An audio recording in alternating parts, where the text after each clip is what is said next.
used to live in Willits, my wife and I, until 2004. And then we moved to Ukiah because I had 2 offices as an acupuncturist. I was getting so busy in Ukiah, I had to abandon you and go down the hill. Anyway, so just a quick intro about me. She pretty much summarized my life there in terms of my educational experience. But I am cross-trained in both Western and Eastern medicine, and I have Lyme disease myself, and I'm estimating that about 75% of Mendocino County has been exposed to Lyme disease. So it's a silent epidemic. Only about 15 to 20% of those people, however, are actually getting symptoms.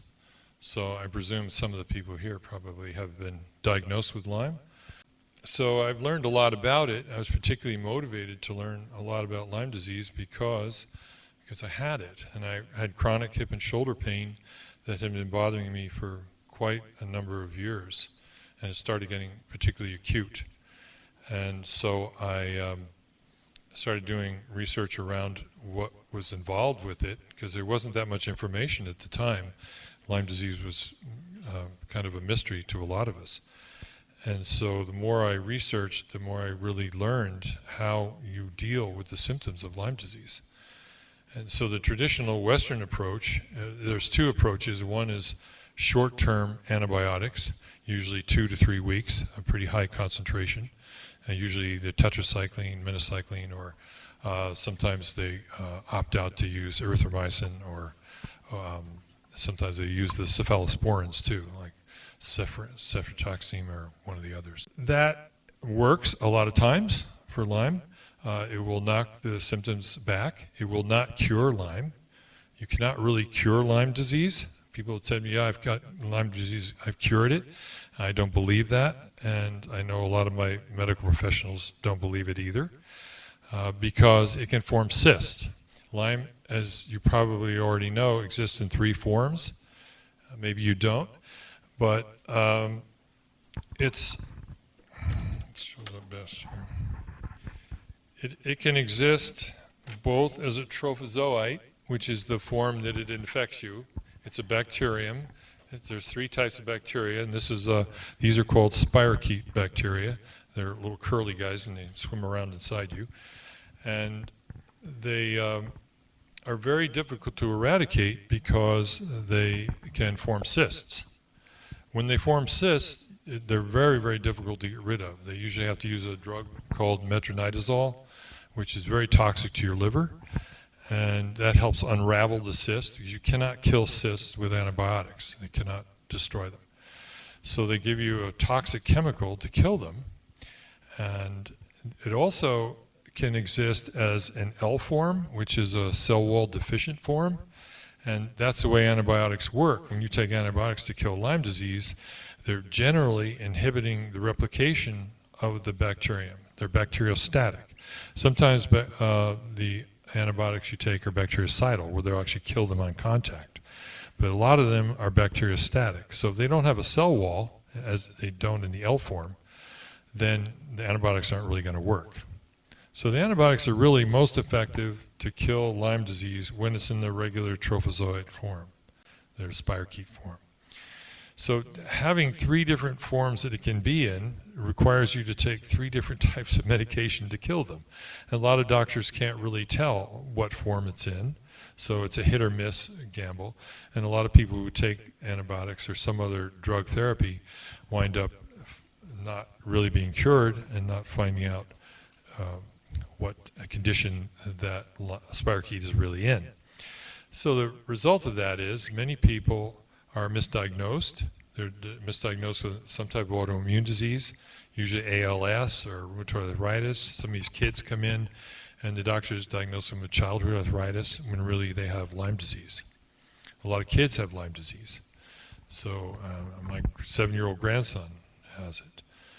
So it's quite prevalent in this county. People want to know, why is it so prevalent in this county? Well, I have a theory as to why. Because I've been testing people now for a while. I've been doing muscle testing for about 4 years. I've been acupuncturist for 16 years, and then 33 years in Western medicine. And what I found out from testing is that this particular area is very high in mercury and arsenic in the soils. It's the second highest contaminated area in the country for mercury and arsenic, particularly mercury. Mercury is so destructive to our immune systems that it weakens our ability to fight Lyme disease. And just about everybody I have in my office now that I test shows up with mercury, and most of them with arsenic as well. And I didn't know why, really. Why was there so much mercury? Until I had a 13-year-old kid come in a couple years ago, and he had anemia. And when you see anemia in a 13-year-old kid, you're thinking cancer. You know, of course, I didn't say that to them. And so I started, put the kid on a number of supplements, just a few, 3 or 4, I think. And he came around pretty nicely, and after about 6 weeks, his anemia was pretty much gone. But his father freaked out. And so he started doing all the research for me, and he found out that there's an area in Nevada that has the highest level of mercury contamination in the country, in the soils. And the second highest area for contamination of mercury and arsenic is right around here and in Lake County. People have asked me, well, why? And my only thing I can really come up with is because of Mount Canocti. And Mount Canocti, there used to be 2 mountains there. One of them blue sky high and made Clear Lake. There's still hot, bubbling cauldrons that are in the bottom of that lake that still come up from there. And Clear Lake is completely contaminated with mercury, so please don't eat any fish out of Clear Lake. And they also mined the quicksilver between Mendocino County and Lake County, and then when you get the mercury tailings, you just dumped them all in the creek. It's about 100 to 150 years ago. So there's a lot of intrusion of mercury into the groundwater, I believe, and that could be, it's very cumulative in your body over time. So anyway, that could be one of the things that's weakening the immune systems of people in this area and making Lyme disease so much more prevalent. Because you always wonder, why are 15 to 20% of the people getting hit so hard when 80% of the people can fight it off? And I really think that there's a relationship there. So I don't want to give a really technical explanation about Lyme disease, but because it's just, I don't think it's necessary. I think you people are probably more interested on, if you had it, is how the heck do you get rid of it or control the symptoms? As I say, you're not going to get rid of it, but many people are able to control the symptoms. I've had a lot of people in there that have been devastated by Lyme, even kids. One of the first ones I had a few years ago was a teenager, 16-year-old gal, and she'd been taking antibiotics for 18 months. And the doctors do that short-term therapy, but there's also a smaller group of doctors, the kind of renegade doctors, that do long-term therapy for 1 to 3 years, at least 6 months after the cessation of all symptoms. And what happens when you do long-term therapy is you wipe out the gut flora, your internal bacteria in your gut, and 85% of your immune system's capacity is in your gut, with the condition of your gut wall and how well you're digesting your food, and what we call the microbiome, or the bacteria that inhabit your gut that are responsible for digesting your food and also supporting your immune system. So with that realization, it became more and more obvious to me that it's not so important what you put into the body. Because in our Western medicine model, if you have a disease, we want to put something in there and kill it. You take a drug of some kind. We're going to get in there and kill that bad boy. Okay? But that's not really the best approach, I found, in most cases. There are times where antibiotics is indicated, particularly if it gets in the brain, or if it gets in the spinal fluid, or if it gets on the heart. And those conditions, because it can go anywhere in your body. Under those conditions, then I think short-term antibiotic therapy is indicated. But most of the time, it's not, okay? Because the reason people are getting Lyme symptoms is because our immune system is lower, has been lowered down, and somehow the capacity of that immune system has been somewhat hindered or damaged. So I started looking at what are the things in people's bodies that are making it so that they can't fight these diseases. Not just Lyme, but other diseases as well, particularly Epstein-Barr virus. I see that all over the place now. And other types of opportunistic viruses as well. And, cytomegalovirus, Coxsackie virus. The reason they tell a lot of us older folks to get the vaccine for chickenpox is not because they're afraid we're going to suddenly catch it. It's because that varicella virus has been in our body our whole life. And as we age, the immune system declines. And as it declines, the varicella just starts to grow again. So viruses are opportunistic. If they can grow, they will. If your immune system is up, none of these bugs can actually grow in your system, including Lyme disease. So that was a big shift in my way of thinking. Instead of trying to find something that I can just get in there and kill it with, I'm going to find something that I can put in there that supports the immune system. And I've been having very good success the last several years, particularly with the muscle testing. I do acupuncture and Chinese herbs as well. Sometimes I do a combination of all of those for people, particularly if they can afford to do combinational therapy. So that was a major shift for me. And the results, I think, are really proving themselves. The 16-year-old girl that I had that came in who had been wiped out by antibiotics, she was literally crashing. And she was a beautiful young gal, played cello, was very smart. So I got her on a nutritional program. I did some testing, muscle testing with her, found out what the substances were in her system that were interfering with her immune system's ability to fight the Lyme off. And within 6 months, she was feeling significantly better. Now and I only see her every few months now. And so she doesn't have to come in to see me very often.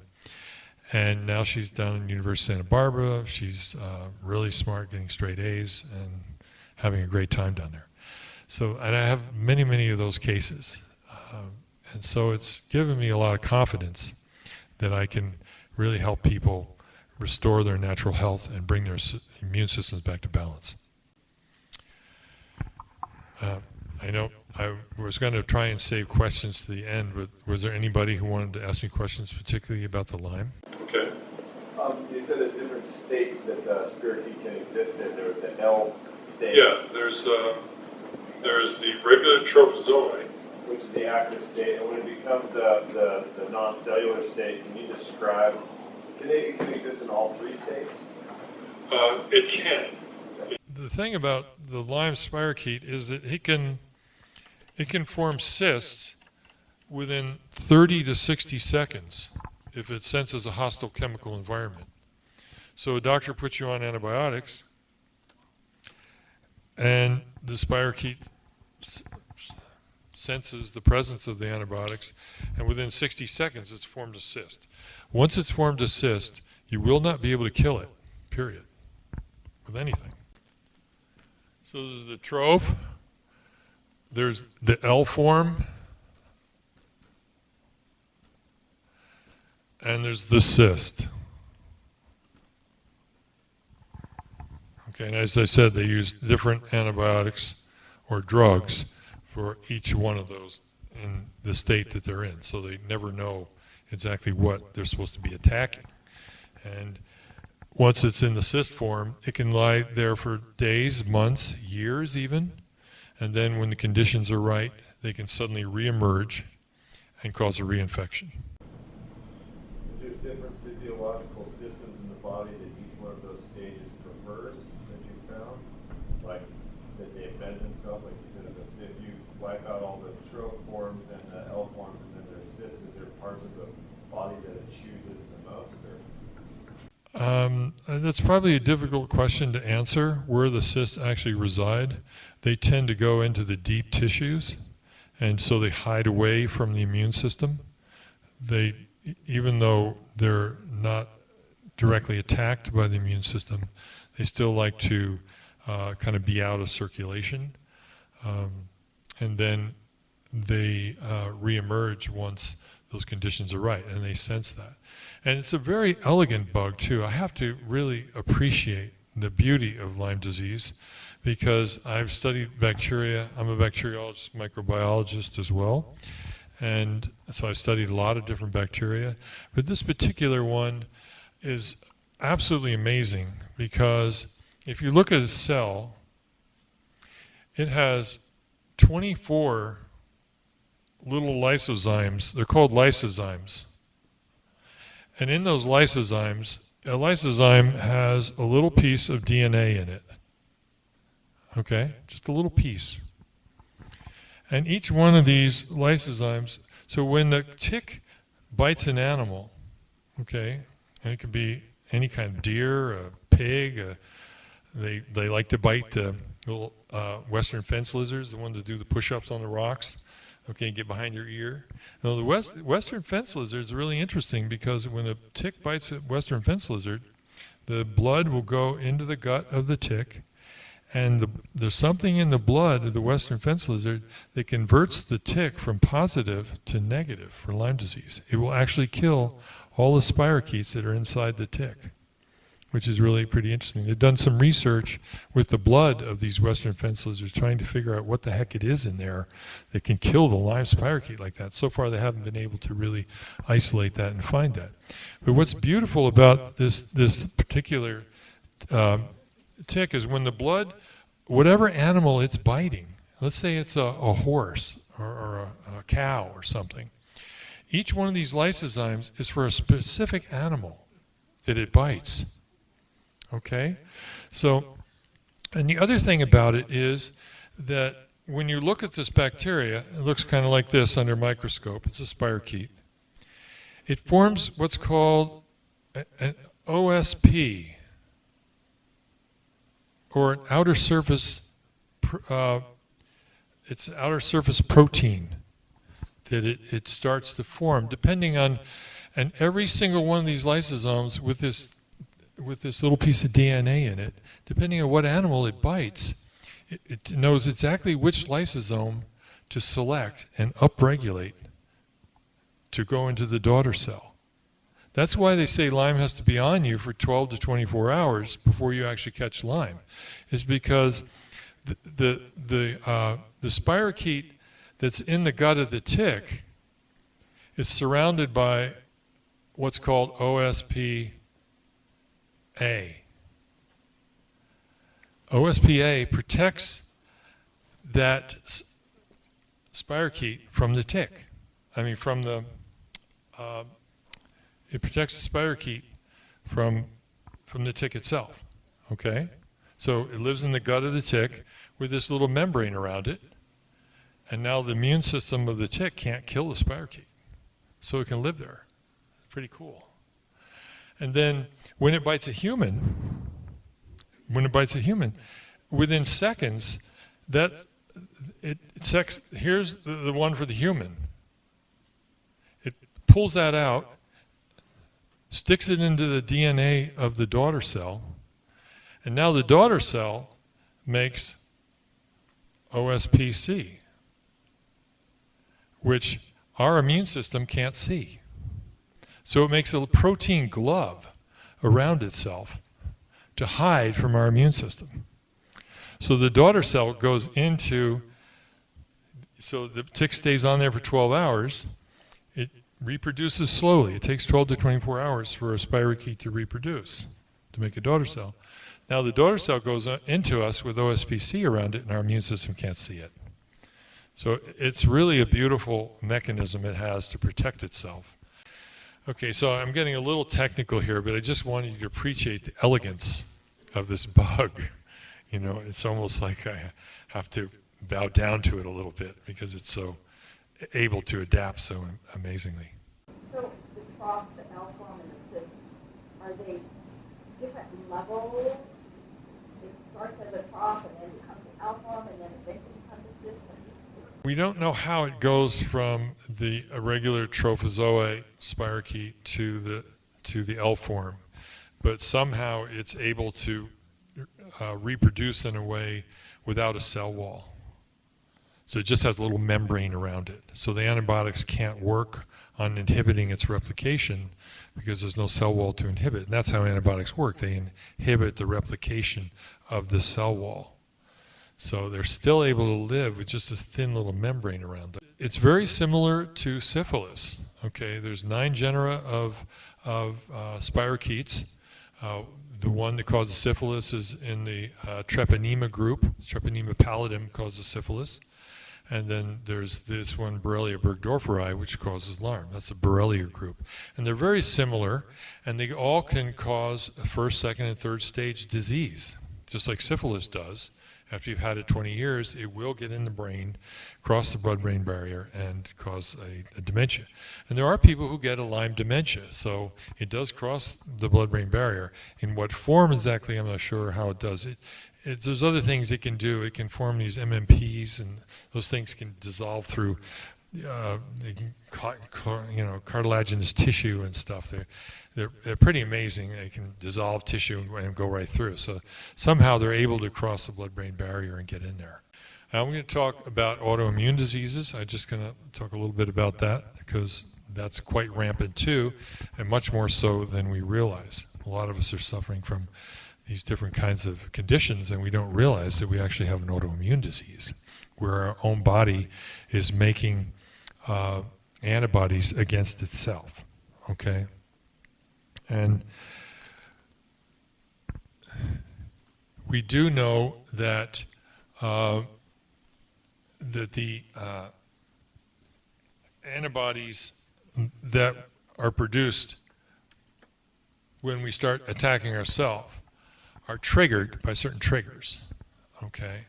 And one of the things that I work a lot with people is food sensitivities, because that's, I really believe, is one of the primary beginnings to the whole process of developing autoimmune.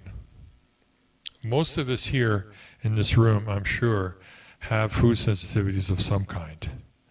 They're the biggest, number one that I see all the time is gluten. See, gluten in this country is, I tell my patients now, gluten is basically poisonous. Don't eat gluten. And they go, oh, well, I'm not gluten sensitive. And I go, well, you probably are.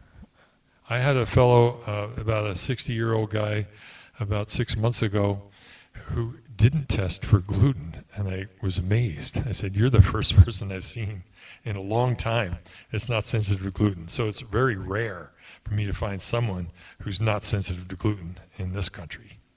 And the reason for that is around 1970, we developed a hybridized strain of wheat which has 6 times the amount of gliadin protein in it. It's not gluten you're actually sensitive to. Gluten is just the sticky stuff that makes the bread hold together.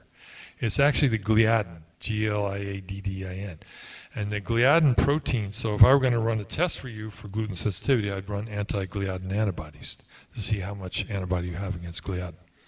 So they developed a strain in 1970, a hybridized strain of wheat that had 6 times the amount of gliadin protein in it than the original heritage strains of wheat that we've used throughout history.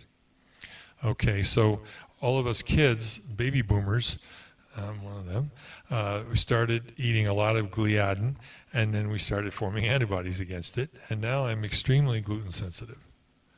Okay, once that process starts, the reason it starts is because of leaky gut syndrome. So I don't know if you guys know what leaky gut syndrome is, but essentially, in a simple way, your gut wall, the gut wall is only 1 cell wall thick. Okay, you have these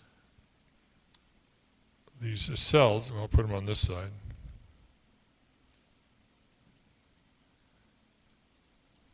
These little epithelial cells, they line the inside lining of your colon. Okay, very important little guys. And normally they're only 2 to 3 microns apart. So that's really close together. Okay? But when you get leaky gut syndrome, they get 2 to 300 microns apart. Okay, now with these cells, your gut wall is only one cell wall thick. That's the way it has to be designed so the food can get through the gut wall into your bloodstream.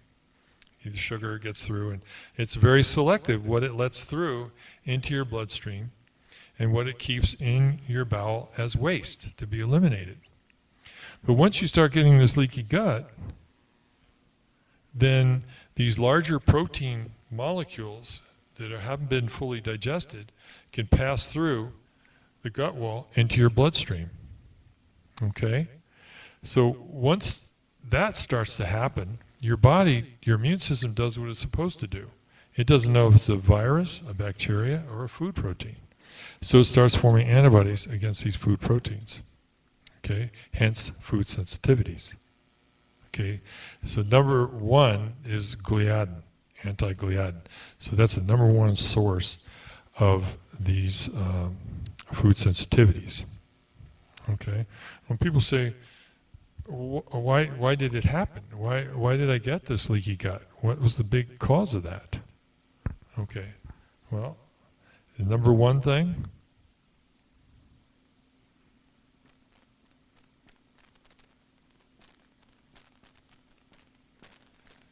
antibiotics. Antibiotics didn't exist before the baby boomers hit this planet. Okay, was it 1939, I think, was the first penicillin that they came up, and they used it pretty extensively during World War II. It was the only thing they had to fight infection. And back in the beginning, in the early days, penicillin worked great. It killed all kinds of stuff. Okay, then the bugs got smart, and they started developing resistance, and now many, many bacteria are completely insensitive to penicillin and even some of the more second and third generation antibiotics like amoxicillin and so on. So antibiotics have the ability, what happens when you take antibiotics? First of all, it not only kills the bug you're trying to kill, but it's killing off all of your natural gut flora in your intestines. These are the healthy flora that you got when you were 2 years old and you ate dirt, when you ate dirt pies. That was a good thing that you did. Why? Because you took the natural coliform bacteria from the soils. Unfortunately, nowadays you can't get clean soil anymore. Well, Willits you can, but not so much. You got to watch out because dirt is dirty now. But we used to get clean dirt, and that would inhabit the gut flora, and it was a very healthy thing for us, so we could digest very well.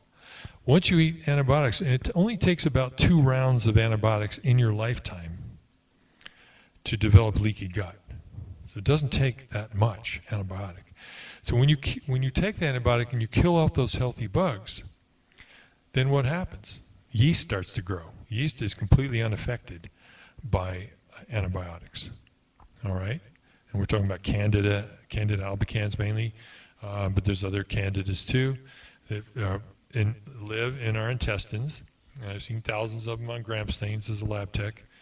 So when you wipe out all the bugs, then the yeast go crazy, right?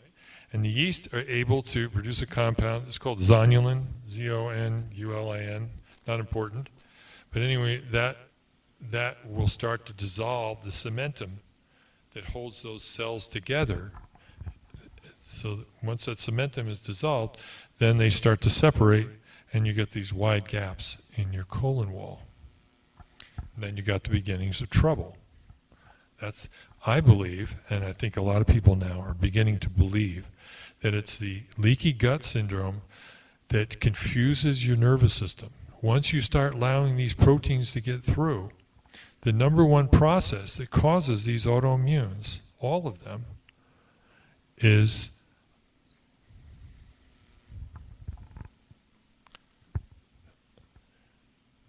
a process called mimicking.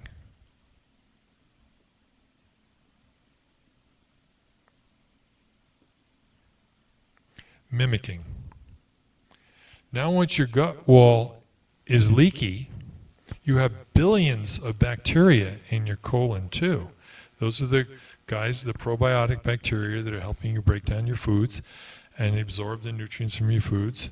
I can't tell you how many people I have in my office, and they tell me, I'm really tired, and I don't digest well. I have a lot of stomach issues and a lot of gas, and I get constipated and diarrhea, and so I know they have digestive problems going on, and I'm totally tired, and I just keep gaining weight.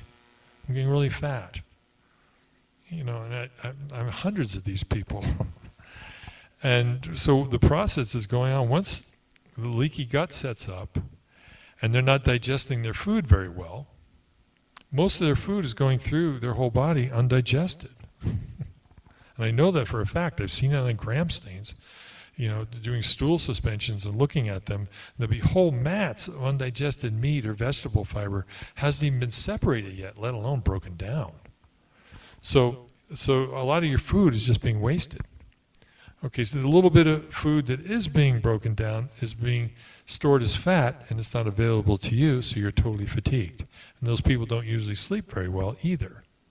So it starts to affect their sleep. So it's a whole dynamic process. One thing is affecting the next thing, and you have to break that dynamic process so that you can start to bring them back into a state of balance or equilibrium, homeostasis. So this process of mimicking, because those bacteria are there in your colon, they're constantly dying and being broken down as well. Okay? And parts of the protein cell wall of those bacteria pass through and get into your blood. So what does your immune system do? It starts to form antibodies against the cell wall components of these bacteria. All right? And some of these cell wall components, when you actually break down and you look at the specific amino acids make proteins. The amino acids all line up. It's about 24, 25 of them. And only 8 essential amino acids. You guys know about that, I think. And you have to get the 8 essential amino acids from your diet. You can't manufacture them internally. And the rest of them you can manufacture inside your body. Because those are what make your proteins, these amino acids. When you look at the amino acid sequence of these protein segments of these bacteria that have died, and these segments are passing through in your bloodstream, your body starts to form antibodies against these bacterial segments. And some of them are very similar to you, self-material. So if it happens to make one that's very similar to your myelin sheath, then you're going to get MS. Because now you're forming antibodies against your myelin sheath.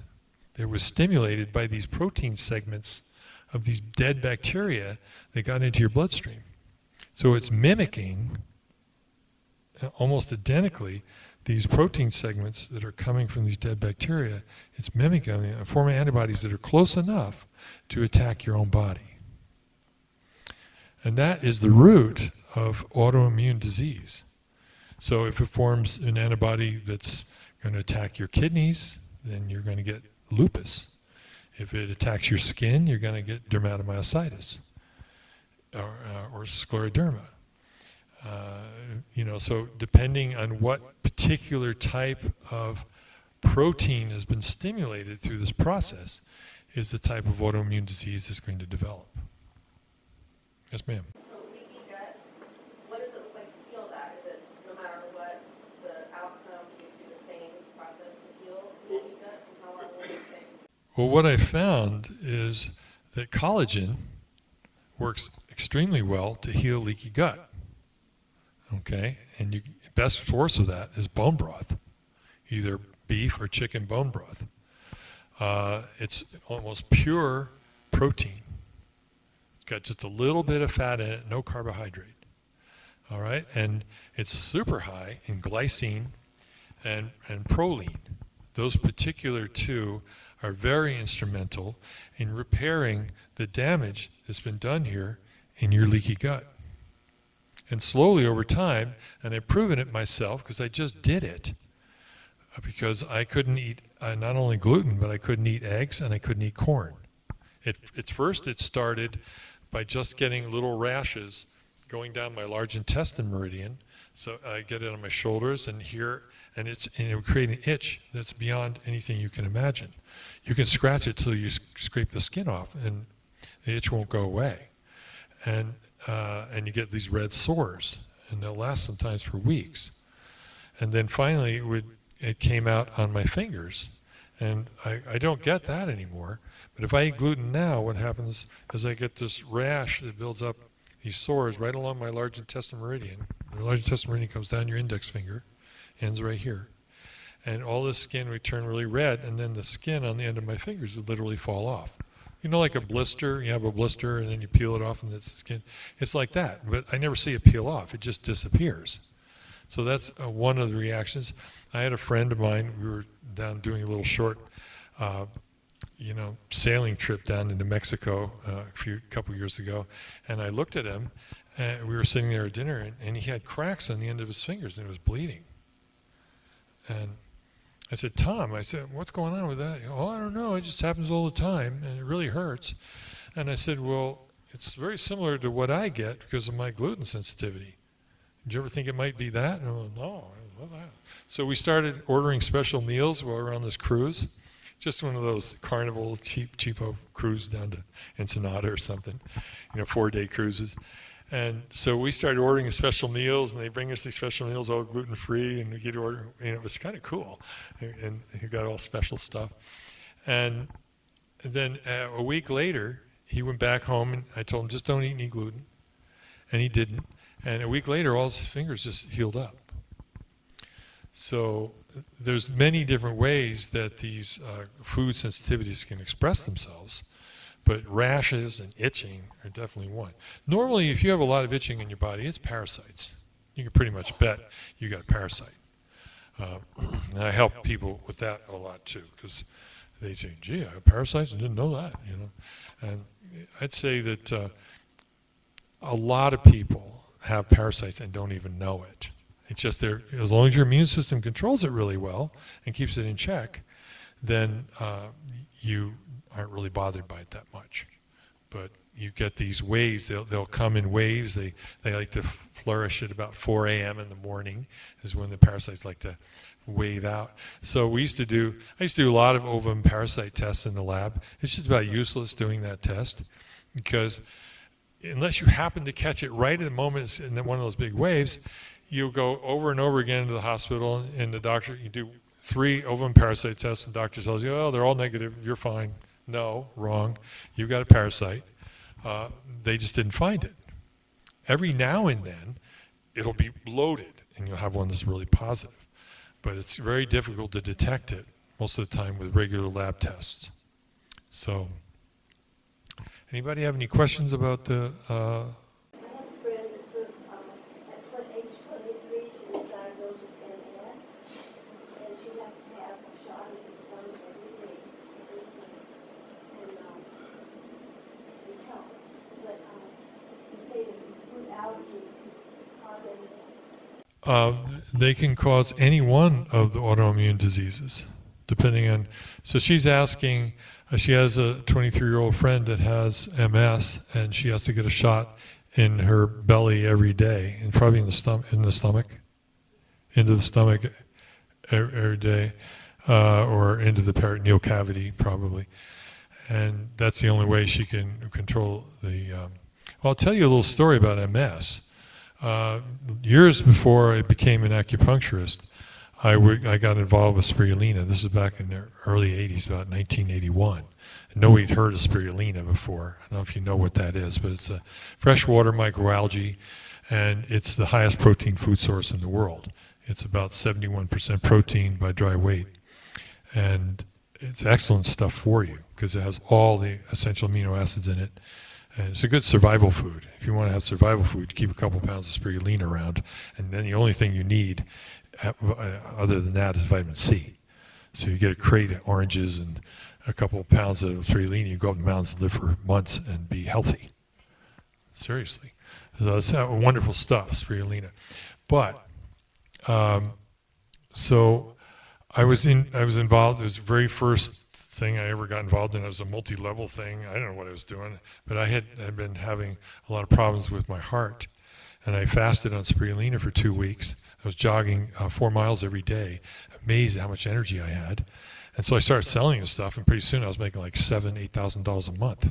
And I didn't even know what I was doing. I had 300 distributors statewide, and I was supporting a MS group down in San Diego that had MS. And so I went down there, I put them all in spirulina, threw them all into remission at once, all the people with MS, just by putting them on a high-protein, low-carbohydrate diet. Now, 20 years later, I read a report from the U.S. government did this huge study, and they found out, wow, if you put people with MS on a high-protein, low-carbohydrate diet, then you can throw it into remission. Okay. Just cutting out a lot of the carb, that's all they did. So I'm probably getting a little long-winded. One of the other things I wanted to talk to you about is muscle testing, because that's what I've been doing the last 4 years. And muscle testing is what's really catapulted me much further ahead in terms of diagnosis and treatment of these types of conditions. So we want to give you a little demonstration before it gets too late on how muscle testing actually works and why we're able to help so many people using this technique. Okay, the important thing with muscle testing to understand is you're not just 70 to 80 trillion cells. Okay, that's about how many cells are in your body. They're all talking to each other. It's quite a complex organism, your human body. It really is. And of those 80 trillion cells, each one of them generates a little bitty electromagnetic field around it. Okay, so when you put them all together, you can generate a pretty good sized field. If you're in a healthy state, I will actually show you in just a few minutes how you can actually measure the size of your electric field around your body. And the healthier you are, the larger that field is. And you want your field out about 3 feet. And we kind of intuitively know it's there. I don't know if you ever had people come up real close to you. You don't even know them, but you just don't want them to be next to you. It's not that they smell or they have bad breath or anything. It's just an energetic. It's just their energy isn't right for you, okay? Then there's other people you just kind of feel like you're kind of drawn toward them and don't really know why. It's not sexual. It's not necessarily anything like that. There's just an energetic thing. Okay, so the more you get comfortable, the more you work with the energetic field, the more you realize how very important it is and how it can be used to diagnose things. You can really... you can't actually use it to diagnose a disease, but you can find out about the energetics around that. So if I screen somebody with a vial that's for Lyme disease, for instance, and it shows that they're positive, I don't tell them, well, you have Lyme disease. If I diagnose you with a vial using muscle testing, the doctors are going to want to hang me outside the building before I even get to my car. Okay, so you cannot diagnose with muscle testing. So I can say you have Lyme energy. Now, I can tell you that of the dozens of people I've tested with muscle testing that showed they had Lyme energy, and I sent them, ordered the test and sent it down to Igenics Laboratory in Palo Alto, which is the only lab we trust. And as a lab tech, I know it's the only lab to send Lyme tests to in California. Is Igenics lab. All the other doctors order a Lyme test, and you come back, well, how am I doing? Oh, it's negative, you're fine. Wrong. Why? Because they did the ELISA test, and I know all about the ELISA test. It's 60 to 70% false negatives, which means you have Lyme, and there's about a 70% chance they won't find it with that test. Okay, you have to do the expensive one. I've stopped sending them down to Igenics because just recently they raised the price from $275 to $548, and that really makes me mad that they're doing that. Okay, so I'm just telling people now, you have Lyme energy. You want to send it down to an expensive test? Go ahead. I'd be more than happy to send it, but I really don't think it's necessary. Okay, because my job is to help you raise the immune system and get rid of those symptoms, and that's what I do. Okay.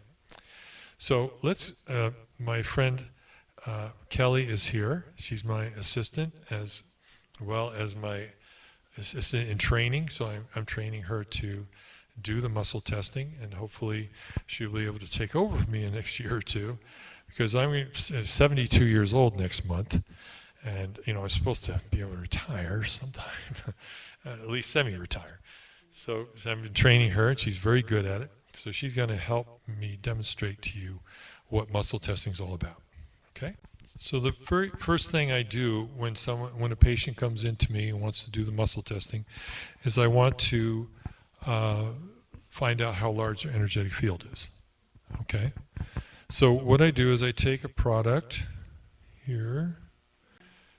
So this is a product that's pretty much for men only. Okay? So I use this for the women because I know they don't want it. All right? So I can tell how large their field is by where they tell me they don't want it. Okay?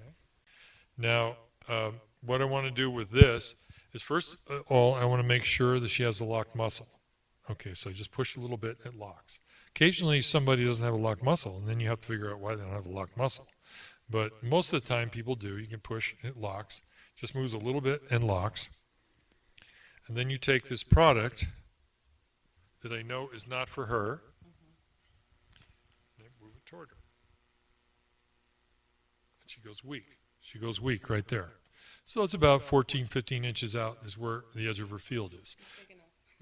And you check it on all sides. Right there. And over here. See, it's strong, strong, strong, strong. Boom. There she goes.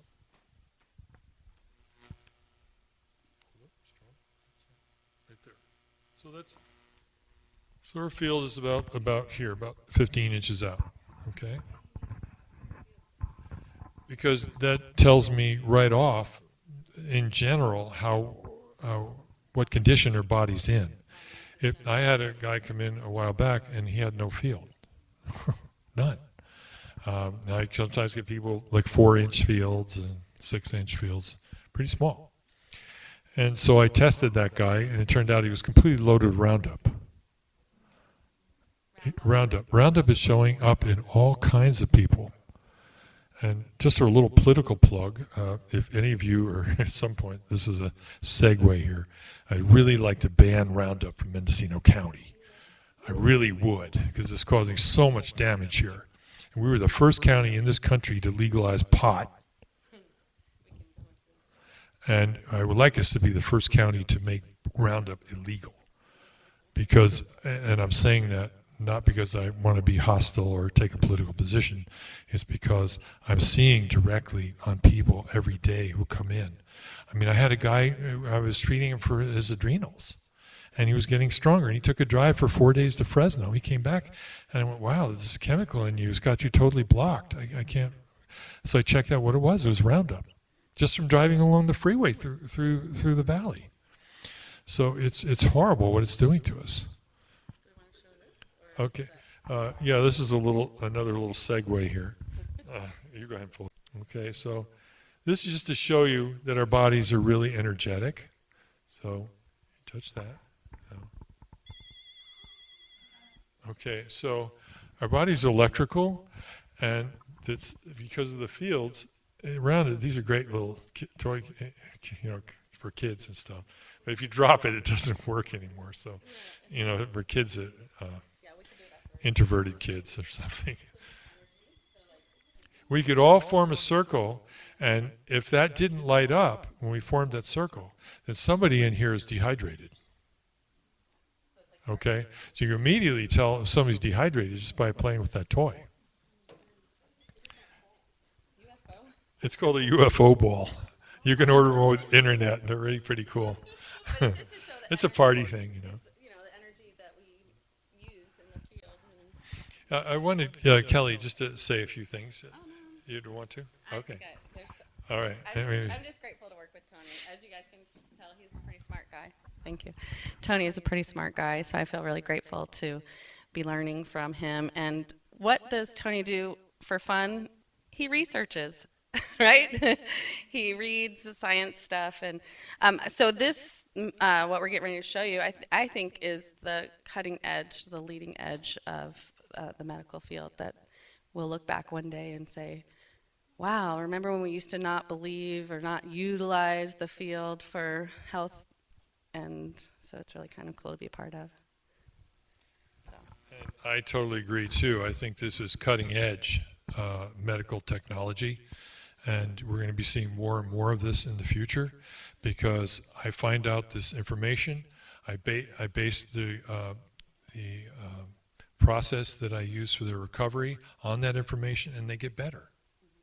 So people don't really care how you do it, as long as it's not too expensive and it doesn't hurt them. And if their symptoms get better and the quality of life goes up, what do they care?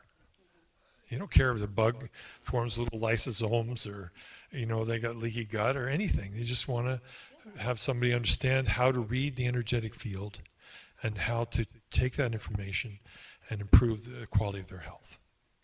Okay, so we have a table set over here. So what I'm going to do is just run through an initial scan like I would any patient that's coming in. Now, we can do this right now without the table, but Kelly is blocked. And I know that because I tested her earlier. So when I do this, and I cover her belly button. Okay, you have it on you, right? Oh, you don't? Okay, ready? Okay, yeah, there it is.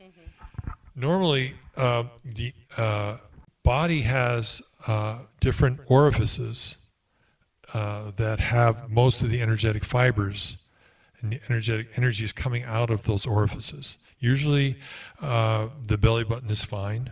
Okay, there's a lot of energetic fibers that come out of the belly button. Also, the mouth, the ears, the vaginal or penile opening, and the rectal opening. They all work fine. Usually, the belly button is fine unless they've had surgery, and then I just use the ear. Okay. There's also a lot of energetic fibers in the palm of my hand. So when I take my hand and cover her belly button like this and push her arm down, and she doesn't move, then I know she's blocked. Like my body's not recognizing it. Blocking just means there's something in her system. It could be mercury, it can be a virus, a bacteria, a fungus, a parasite, a chemical, Roundup. I don't know, but there's something in there that I cannot proceed. It's blocking her nervous system, because 80% of all your nerves are on the surface of your skin. So the nerves are right there, and if those nerves are being blocked somehow, not operating properly, then you're going to be blocked. And the reason you should get weak, it's the only time when I'm testing someone they should be weak, is when I cover one of their orifices, namely the belly button or the ear, with my hand. The reason for that is that when I do this, energetically, her energetic field picks up on, that's an intrusion into her energy space with mine, okay? She's not consciously thinking about it, but her body knows that energetically there's an intrusion into her space, okay? So that's your vulnerable center. This is what we all tend to protect, is around the belly button. This is the most vulnerable part of our body. So she funnels energy away from her extremities to her center to protect her center. If I do that and she doesn't get weak, she's not recognizing my intrusion. So she's blocked. There's something in her that's blocking her ability to recognize my intrusion into her energy space, because she should go weak to protect the center. Does that make sense? That's called blocking. Okay. We know, I tested her earlier and found out that this is Zymex capsules. They're very good to fight fungus. That if she puts it in her energetic field, like she's doing now, that when I do this, it comes right down. So now she's unblocked.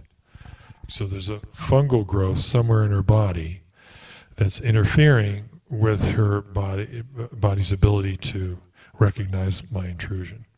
Now, with that on her, in her energetic space, I can do it, and she's unblocked. And you can actually feel it. When you have energetic testing done, you can actually feel your arm strong and go weak. Sometimes some guys, especially with guys, most of my patients are women because they tend to be more open to all of this. Whereas men tend to be a little bit, I have a number of men too, but men are harder to work with just because they're like all or nothing. They're not going to do anything until their arm is broken, and then they're going to commit, And the women are always bugging them, Hey, come on now, you do something, But once they're in and they see that it works, men are really on ball. they're very supportive of what I'm doing. So I shouldn't I'm not trying to downrate the guys, but okay. So now I can read her. The second thing I want to check for is switching. I want to see now switching. Took them a long time to figure out about switching, because Dr. Goodhart during the 1960s, he was one that did a lot of work with switching, and because they'd have these people come in and they would start to improve. They get them on a nutritional program, they start to improve, and then all of a sudden they would just flatten out. They wouldn't get about the same as last time, and they couldn't figure out why they wouldn't continue to improve. And so finally, Dr. Goodhart understood what switching was, and basically what switching is your nervous system consists of two parts. I don't know if you guys all know that, but there's a sympathetic part, which that's your fight or flight. That's how we are during the day. We're either going to run or we're going to fight. And so when we're all running around crazy doing our stuff, we're in more of a sympathetic mode, an active mode. And then the parasympathetic part of your nervous system is rest and digest. So when we have dinner or something and we sit down, that's when we want to get parasympathetic so we can digest well. If we're all sympathetic and running down the street and eating a sandwich, we're going to get a stomachache. Okay? And women like candles. Men don't understand why, but we always say, oh, that's very beautiful. But we don't really know why they do it. But it's good that they do that, because that gets us calmer in a more parasympathetic mode so we can digest our food. And same when you go to bed. If any of you have insomnia and you have trouble falling asleep, okay, a lot of times it's just because you're switched. Because you're in your sympathetic mode, running all around, you lie down, and you're still in your sympathetic mode, you're not going to fall asleep. You're all wired. Now, if you can shift into your parasympathetic mode, your rest and digest mode, then you fall right asleep. Okay? So people take all these heavy drugs to go to sleep, and all they have to do is just figure out that they're switched. We unswitch them, and they start sleeping great. That's switching. And the way you determine that is, okay, like this, pinky thumb together in that energetic form, that's switching. Okay, and you do it eyes open, eyes closed. Now all three fingers like that, eyes open and eyes closed. Okay, so then you do the other side, you both sides, and I know she's not switched. Closed, open, closed. Okay, so she's not switched. But you have to make sure they're not switched too. Okay, and there's 108 different switching positions. We just showed you a few, and there's 48 different blocking positions. So that's just the beginning. But most of the time, just with those quick screens, it's enough to pick it up. Okay. So now I know Kelly's unblocked because she has the Zymex capsules on her that fight fungus, and I know she's not switched. Yes. Yeah. Go ahead, lie down. So the next thing I want to do, now that I know she's unswitched, and it's hiding here, but it is there, is I want to screen all of her organs. This type of testing is called nutrition response testing. I'm the only person north of San Francisco really trained in nutrition response testing between here and Portland.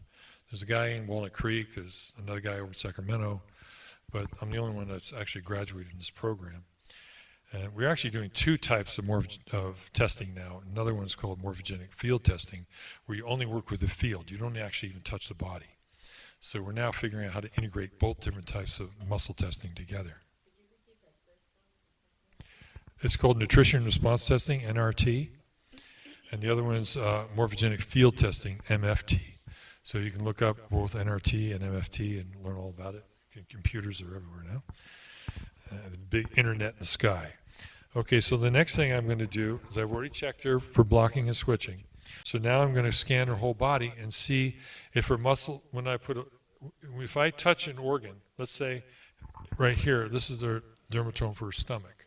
Okay, when I touch that, if her stomach is already weak, and I put a little, it's called ischemia.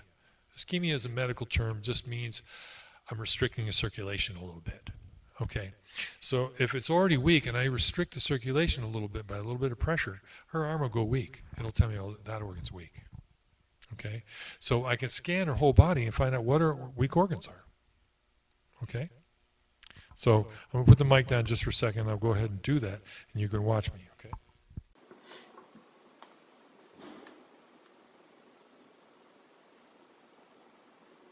Check cerebellum.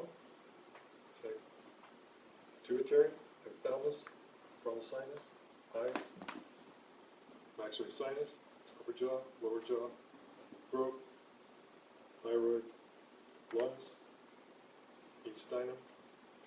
Channel your heart. Thank you. Heart's good. Spleen, stomach, liver, gallbladder, ascending, transverse, descending, sigmoid colon, small intestine, pancreas, small intestine, ovaries, uterus, bladder, kidneys, adrenals. Kidney, strong, adrenals, adrenals. What else was it? Left adrenal is my priority. Anyway, I see Stomach. a lot of people have 6, 8, 9 organs in a week. Okay. Yep, many people have multiple organs that are weak. And hers, she's in pretty good shape now. She's still blocked, and her adrenals are weak. Okay, so now she's a mom of 3, yeah, so she works hard. And women of childbearing age are some of the ones that we really look for the most because they're the ones that are having the babies. They're the ones that get most beat up by our society. Okay, so we really look for women of childbearing age. We treat anybody that we see, but they're the ones that are particularly important. Okay, and so if somebody has 6, 7, 8 organs, I want to know what's the priority. What organ do I have to treat first? What organ's telling me to fix it now?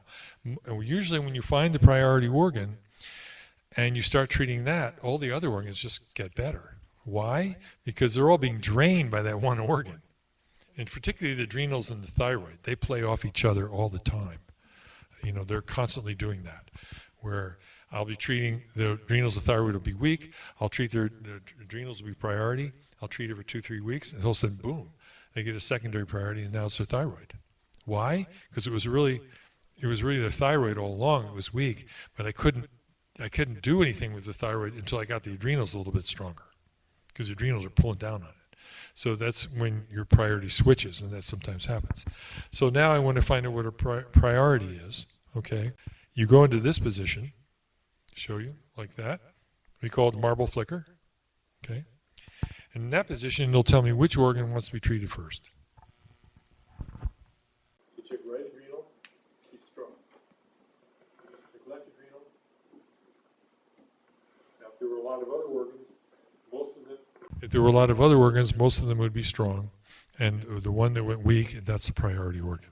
Okay, and for instance, she's not too good a demonstrator because she's so healthy, but a lot of the people in my office have many organs that are weak, and sometimes you get a secondary priority too. Okay, so you have a primary priority and then just secondary. So now I know her left adrenal is what needs to be fixed first. Okay, did you want to ask me a question? At this point, you then test for something that will treat that adrenal, is that correct? Right, I'm going to find it. First I want to find out what are the stressors in her body that are making her adrenal weak. I have to know what the stressors are. Okay, I'll show you.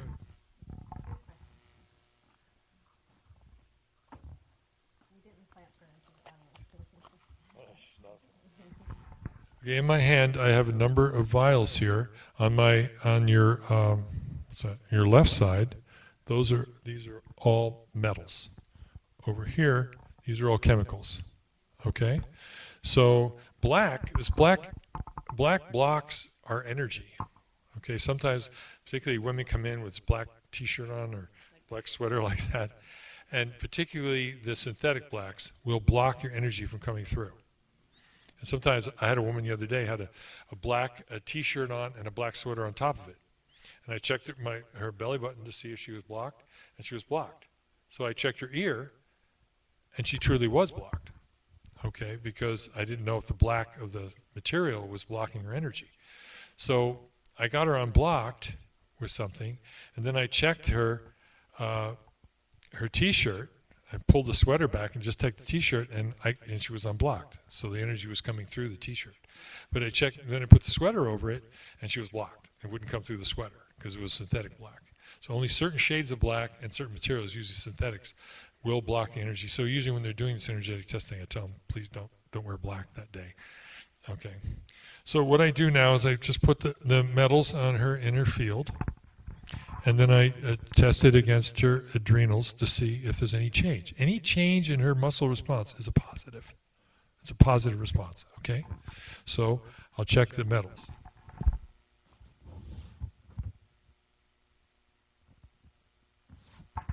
She stayed weak. So the metals aren't really an issue. So now I'll check the chemicals. So I just turn it over. Now the metals aren't being affected. They're affecting her because they're being blocked by this black is a certain shade of black. So it's blocking all the metals. Only the chemicals are being exposed to her. And she's really strong. So I know there's a chemical in there that's affecting her adrenals. So I can have her turn it over like this and have her touch the different metals while I check her arm strength. That's radiation. Negative, perfume, medications, pesticides, hydrocarbons, food preservatives, heavy chemicals, formaldehyde, positive. That's Negative. colors, food, fluid, cleaner fluids, chlorine is positive, and acetates. Acetates is negative. So what tested positive was chlorine, formaldehyde, and radiation. So right then, now I figured out those are the primary chemicals in here that are affecting her adrenal. Do you have a set for microbes? Yes. So metals didn't really test on her, which is nice because most people test with mercury and arsenic. They show up. She's pretty clean. So here is the other one that I check for stressors. And this one is all foods. And this one is bacteria, viruses, fungus, and parasites. Okay?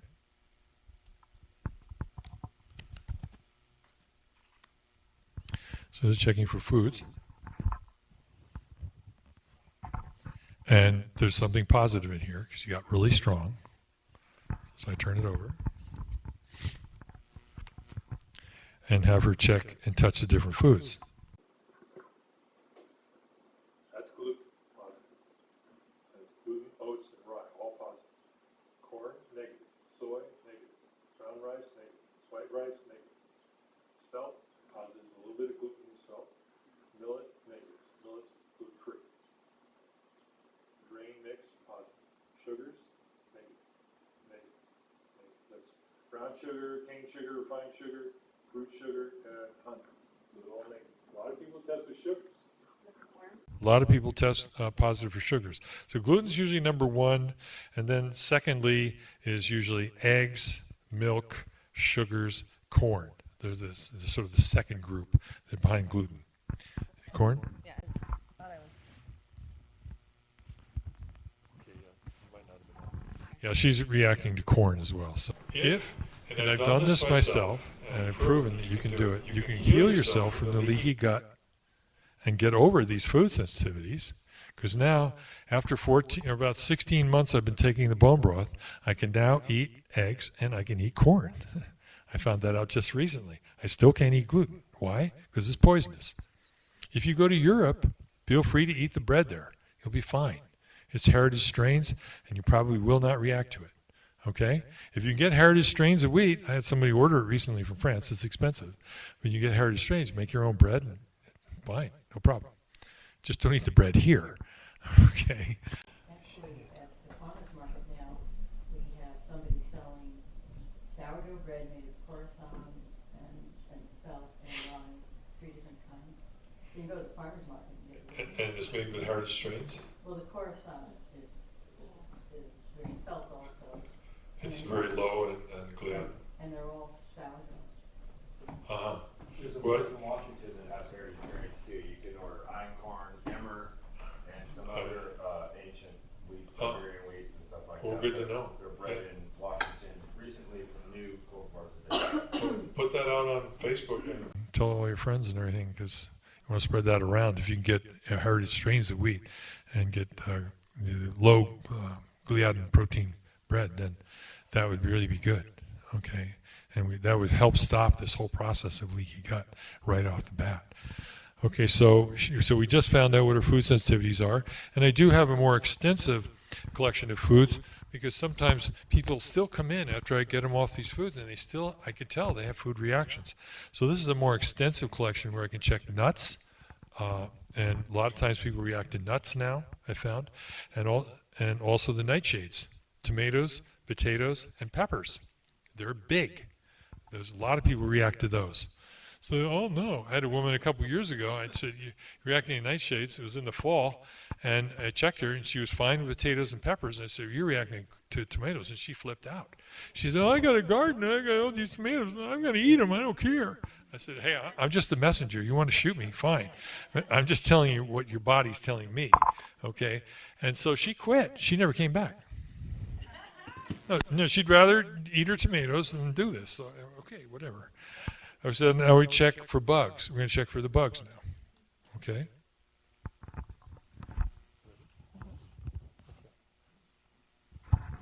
So something is positive on the bugs here, so I'm going to have her kind of karate chop those for me, right like that. Parasites are negative. Fungus is positive. Surprise, surprise. Virus is positive. Don't touch the fungus. And the bacteria is negative. So of the bugs, the bacteria and parasites are negative, but she's showing up with virus and she's showing up with fungus. Okay? I already know she got fungus because she's blocked, and I had to put Zymex on her to undo the fungal effect of the fungus on her body. So now I all know there's also a virus in her system that could be affecting her. So at this point, once I have this information, the one other thing I have to do, which I always try to almost forget, is check for scars. Scars are a big problem in our society. People think, oh, well, it's scar, especially those cesarean scars, the episiotomy scars, or any major surgical scars, particularly on the abdomen or on the back even, but especially on the abdomen. So what happens is, since almost all your nerves on the surface of your skin, you get a big external scar like that, and the impulses are trying to get through. They hit that scar and they get blocked. They can't get through. So what happens is the charges start building up on the scar, and then they fire randomly through there. And when it does that, it confuses your nervous system, and it can be a big source of major physical problems for people, just the scars. So you have to unblock those scars. You've got to get them so that the electrical energy from those nerves can flow through those scars. Okay, so what you do is, most of the time, wheat germ oil works very effectively for those, if they have scars. So all you do is take the wheat germ oil and put it on their body, like that, and then test their arm against their priority organ. And it's really strong. If I take it off,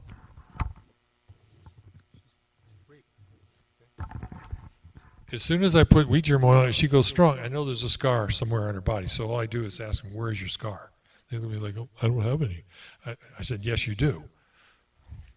Where are they? Because it's blocked. I can tell once that wheat germ oil goes strong, I know there's a scar there. And there might be a kid even, and they have no scars on them.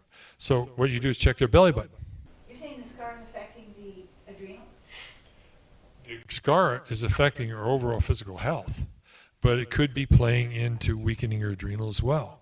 Okay? Sometimes you just fix people's scars, and you'd be amazed how much better they get. It's just incredible. Just by having them rub wheat germ oil on every day. And you have to get wheat germ oil like this. People go down to the drugstore and they buy a whole bottle of it. As soon as you open it and oxygen hits it, it goes rancid. So it's no good. So you want it in these little pearls. You stick a little pinhole in it, and it's only about $14 or some other bottle. It's relatively cheap, and it'll last you quite a while. And so if the scars are particularly bad and they're really blocking, then I have a laser at my office that I have them use too. I use a laser because the laser will drive. So particularly if it's a episiotomy or a cesarean, I send them to a private room, give them a handheld mirror, and so they're in there privately, and they go ahead and treat those scars themselves.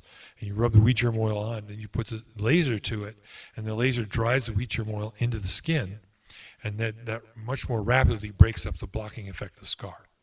And I can pulse the scar, and after a while, when it pulses to 10, then I know it's no longer blocking them anymore. So they don't have to keep treating it forever. even a kid with no scars, when you put it on them, they're blocked, and it's showing positive. And so the mother says, well, they don't have any scars. They never had surgery. So I said, put your finger in your belly button. The kid will put the finger in your belly button, I'll test it, bam, strong as a rock. So that's the original scar, is your belly buttons. And some people's belly button blocks them. Also, piercings. Piercings are bad. I have these women come in with multiple piercings, and go, wow, it's blocked. But only one particular hole is doing it. They can check each individual hole, and they're fine. And that one hole, boom, is what's blocking them. And also tattoos can do it as well. I had a guy in just yesterday, had tattoos, had a big band around his arm here, and one on his leg, and both of those are blocking him because the nerve impulses can't get through some of those tattoos. And even wisdom teeth. I should stick her finger right in her wisdom teeth. And sure enough, sometimes wisdom teeth turn out to be a major scar. You don't worry about internal scars. Okay, so once we've done all that, I've got all that information about their immune challenges. We know it's bacteria and fungus in her case. I know that she doesn't have any metals right now, but she has chemicals in her system. It's radiation and chlorine and formaldehyde. And then I also know that she's got scars in her system, so I have to identify where they are. And then also, and the food sensitivities. So I know that she's sensitive to corn, wheat, wheat, gluten, and corn. And what else? That was it? Yeah, those two. Okay. So I put her on bone broth too. It's one of the things I do, get them on the bone broth. And as I say, after I did the bone broth for 4 months, I cooked it. I went and got 4 organic bones and I cooked them in a big 4-gallon Salad Master pot, $1,300 pot. Fortunately, I got it for free because I did some Salad Master shows. Special metal. It's a special great, really good metal. It's expensive, but it's great stuff. It's the same stuff they use for, hip replacements and stuff inside your body. It's completely inert metal. Anyway, after 4 months of cooking these bones, I got really sick of it. It takes 2 days to cook it down. So I found a powder out of a health food store here in Willits, by the way. Great Lakes. It comes in a green container, a pound. I sell it in my office. It's a little cheaper here in my office. But, if you want, just buy it here. And it's great stuff. And I did tox reports on it. I said 2 tox reports, and Great Lakes is really a clean, because I want to make sure it didn't have any Roundup or any pesticides in it.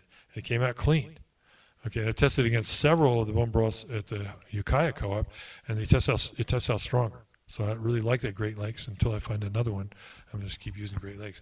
After 4 months of doing it, I switched to the powder. I took 2 round tablespoons in the morning and night. I did that for 4 months. And then about a month later, about 9 months in, I could eat eggs. Then about 14 months into doing bone broth, and after about 8 months, I just started cheating. I only did it once a day, 2 rounded spoons once a day. And after 14 months, last month, I went to a restaurant in Alameda. It was a Mexican restaurant. I never go to them because I can't eat corn. And I said, I'm going to do this, Mary. And I ate 2 bowls of their fresh cooked corn chips and ordered a ribs and ranchero and a corn chip. I said, if I'm going to react, I'm going to be in hospital bed. It was going to be bad. And guess what? After 2 days, I didn't react. And I knew I could eat corn. So that's so nice. If you can't eat corn, you can suddenly eat it. It's really a wonderful experience. I still can't eat wheat. I won't eat wheat. Not here. Okay. So then the last thing I would do for her is I would develop a program for her that I knew would help make her adrenals strong. Okay. So the first thing I would look for would be, I want to make sure she's digesting properly, and that don't cross your legs, you change your energetics. So I want to make sure that she doesn't need any kind of digestive support, because if they don't have digestive support and you put them on 4 or 5 different supplements, they're not going to digest them. They come back, I feel terrible. And so I have to take them all off it and put them on homeopathics and graduate. So I usually start very slowly and have them work up if there's significant digestive issues. So I always check for that.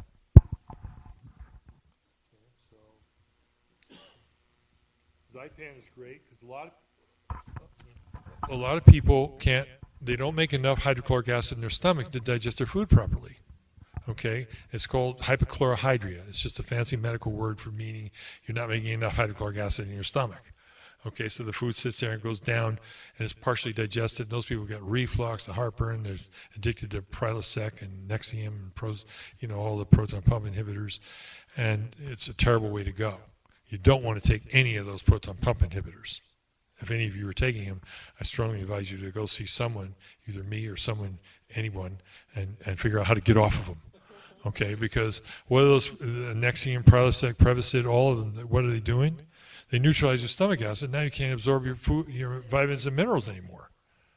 So you temporarily feel better, but ultimately you're damaging your digestion even further and gaining weight and all kinds of bad stuff happens. So it even says on Prilosec, OTC, you get it at a drugstore, it says right on it, don't take it for more than a month. I've had people 12, 15 years on that stuff. And I get them off, a month or two, I get them right off all that stuff. And stop the reflux. It's time to shut up. Anyway, just to quickly express, I would probably take something like Drenamin or Drenatrophin. Let's try that. Put it on her. Test her adrenal. And now she's much stronger. 1, 2, 3, 4, 5, 6, 7. Okay. I wanted to pulse to 10, but with that off of her, okay, she didn't really need the Zypan, by the way. But I check for the digestive enzymes. We use Multizyme and some other digestive enzymes, make sure that down below she's digesting well. And sometimes I have to, particularly women, check the gallbladder because their gallbladders are shot or not working very well. Gallbladders problems are much more common with women. We always look for the 4 Fs, fertile, female, fat, and 40. Why? Because that's the highest rate of gallstones. Okay? Premenopausal women that have gained weight, they're the ones most likely to develop gallstones. Okay, all, men do get them. I've had men with them, but the gallstones are a particular problem with them. Why? Because they have estrogen, and estrogen thickens the bile. So then they have trouble digesting. So I have to give them something for the gallbladder. But as long as all that is, the only other thing I have to do is give them something probably for probiotics, some kind of probiotic if they're having a lot of gas and problems down below. So thanks for coming. You're the first one to come. Bye-bye now. She was the first one here. Anyway, so once you've done all the digestive checks, and just by putting this on her, without it on her, watch this. 1, 2. Pulse to 2. Put that on her. 1, 2, 3, 4, 5, 6, 7. Pulse to 7. You want all the organs to pulse to 10. So just by putting one supplement on that's good for the adrenals, it took her all the way up to 7. Okay? So then I would want to possibly clear her metals out, her chemicals. I'd find out if her body wants to clear the metals or chemicals. She didn't have too much metals, but does she want to clear the chemicals out? And you could even ask the body, just put your finger by the vagus nerve. You need to clear out the chemicals? Yeah. You need to clear out the metals? No. So the body tells you, the body has all the information. It will tell you whatever you want to know, as long as you know how to read it. So she does want to clear the chemical. So I'll take something that I know is pretty good for chemical. Is usually parotid works pretty good. Let's try that. 1, 2, 4, 5, 6, 7, 8, 9. Now, just by clearing the chemical, her body, now her adrenals already pulsing up to 9. Just with 2 supplements on her. One is a nutritional support for her adrenals, and one helps clear the metals and chemicals out of her body. In this case, chemicals. So there might be 1 or 2 other things that she might need. I try to keep people at about 4 supplements. Otherwise, some people get bigger ones because they have so much stuff going on. And so it's harder sometimes to keep it down to 4 chemicals because it gets more expensive. And plus, even if you have all the money in the world, which we don't, but if you did, it's just too much stuff to take. You know, just physically, it becomes burdensome. So there might be a couple of other supplements that I find. Now she's at 9 now. All I have to do is get her adrenals to 10. I'm done. Okay? I don't have to get all the metals and chemicals out of her right away. You know, I just want to get her so she's starting to run. And when she comes back next week, she's going to tell me she feels a little better. And once they feel better, they're going to come back over and over again until they're all the way balanced and they got a 3-foot field at least. I got a guy comes in the office, he has a 6-foot field. Yeah. You know, and he's in great shape. And his wife is way overweight, and she's a mess. you know. I think he just keeps coming because he wants to help her. And she's not very compliant, and he is. And so there might be one other thing she might need. I need to find out. But that's basically the whole protocol that goes on. And the last thing I just do is make sure that she's unblocked. Which she is. We check the digestive points. This is the one for digestive enzymes. You could find the xiphoid process and go down the rib, 1 inch on each side. That's digestive enzymes, and 1 inch down this way is the hydrochloric acid point. So I check those, and if she did need digestive enzymes, she would go weak on one of those, so I'd know exactly what she needs to support her digestion. And then finally, I just check and make sure she's not allergic to any of this. I check it against the vagus nerve, and then also to make sure she has enough fatty acid in her system. 1, 2, 3, 4, 5, 6, 7, 8, 9, 10. Okay. As long as it pulses to 10, I know fatty acid is extremely important. You can get all done with this program, check for fatty acids, and they collapse. And if they don't have enough fatty acid in their system, none of this is going to work very well. So it's a final check you do to make sure they don't need fatty acids. And I've probably wrapped your ear off, and I apologize for overrunning past 7 o'clock. And I appreciate you all staying and listening to me. I hope it was interesting.